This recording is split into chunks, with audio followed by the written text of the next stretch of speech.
We've been a leader in banking for more than 100 years.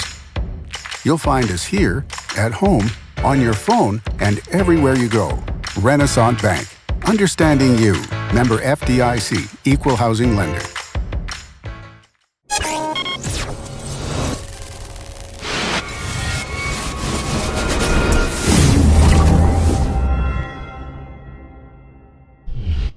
Sponsored by Renaissance Bank. Good morning and welcome to Daily Journal Newsbreak. Today is Monday, April 30th. I'm your host, Chris Kiefer, and we're going to take a look at the top news and sports stories for Northeast Mississippi. But first, let's start with your weather forecast. Today we're looking at sunny skies with a high of 78 and a low of 51. Looking ahead of your 3-day outlook. Tuesday, partly cloudy with a high of 80 and a low of 60. Wednesday, partly cloudy with a high of 82 and a low of 62. And similar on Thursday, again partly cloudy, high of 84 and that low is 64. Let's take a look now at today's top headlines. 2 organizations joined efforts on Saturday to organize a swarm of volunteers from across the region to participate in the largest citywide cleanup effort of the year. Keep Tupelo Beautiful merged its Pick It Up Tupelo event with the Rotary Club of Tupelo's 10 for Tupelo annual cleanup this year. Keep Tupelo Beautiful Executive Director Catherine Ray said she expected several hundred people to show up to help clean up the more than 50 locations organizers pinpointed as being in need. This was 10 for Tupelo's 4th annual event. For one day, volunteers came to clean for a 10-hour period. The event featured litter cleanups on Industrial Road, Coley Road, and the Barnes Crossing area, as well as painting over graffiti in the downtown area. Volunteers also spruced up the gardens at Regional Rehabilitation Center in Green Street Grove Memorial Garden and painted a mural on the storm shelter at Veterans Park, among other projects.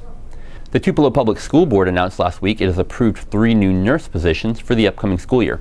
The positions will replace positions that had formerly been funded by North Mississippi Medical Center. In February, the hospital announced that a school nurse program that had been providing 11 nurses for 15 area schools would stop at the end of this school year. That program had covered 5 of Tupelo schools with 3 nurses. Those included Tupelo Middle, Lawhorn, Carver, Rankin, and Joyner elementary schools. 2 of the new nurses will transfer to TPSD from the hospital. The district has already posted the 3rd opening to begin the application, interview, and hiring process. TPSD's nurses will begin work on August 1st. The NMMC school nurse program started in the early 1990s. It also covered schools in the Itawamba County, Prentiss County, Okolona, Pontotoc County, and Pontotoc City school districts. The Mississippi Department of Education does not require the school districts to provide nurses. North Mississippi high school students gathered for a good cause on Sunday afternoon. Members of the Northeast Mississippi Youth Foundation gave more than $4,000 in grants to 9 nonprofit organizations that benefit youth in the area. It awarded $491.22 to each organization from Alcorn, Calhoun, Chickasaw, Lafayette, Lee, Monroe, Tippah, Tishomingo, and Union counties. The grants are awarded from the Youth Foundation's endowment fund. The fundraising is done entirely by the students. The board is made up of high school juniors and seniors from across 10 different counties. Since the Youth Foundation was established, the members have built the endowment fund to more than $140,000 as of March 31st.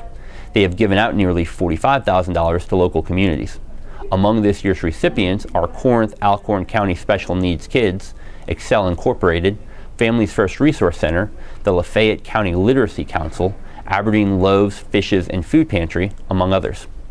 And in sports, the 6th-ranked Ole Miss baseball team won its weekend series against LSU. The team split the first 2 games, and the Rebels won the decisive game 9-8 on Saturday in front of a Swayze Field record crowd of 12,152 fans. In that game, Ole Miss trailed 7-4 before rallying for 5 runs in the 5th inning.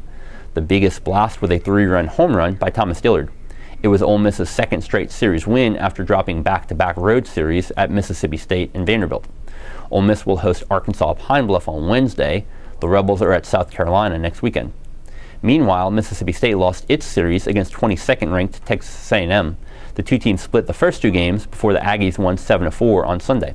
4 errors and a couple of base-running blunders proved costly for the Bulldogs in the decisive game. Mississippi State does not have a midweek game and will return to action at Alabama next weekend. And that does it for Newsbreak on this Monday. Don't forget that this show is just one of the many online offerings courtesy of the Daily Journal that gets you news off the page and on the go.